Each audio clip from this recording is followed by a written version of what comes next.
मोहतरम नाज़रीन कराम, अस्सलामु अलैकुम वरहमतुल्लाहि वबरकातुहू। आपको मालूम होनी चाहिए कि बहुत सारे लोग इस महीने में कुरान और अहादीस से ईद मिलादुन्नबी का सबूत देते हैं।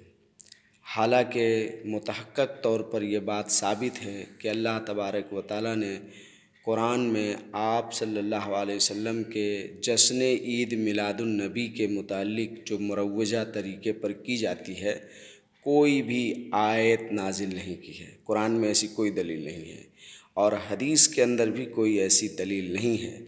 ये सिर्फ़ तोड़ी मरोड़ी जाती है और कुरानी आयात को, अहादीस को अपने मतलब के लिए इस्तेमाल किया जाता है, जो कि एक कबीह तरीन जुर्म है। इससे बचना चाहिए और अहले बिदअत को इससे तौबा करना चाहिए और अपनी इस्लाह करनी चाहिए।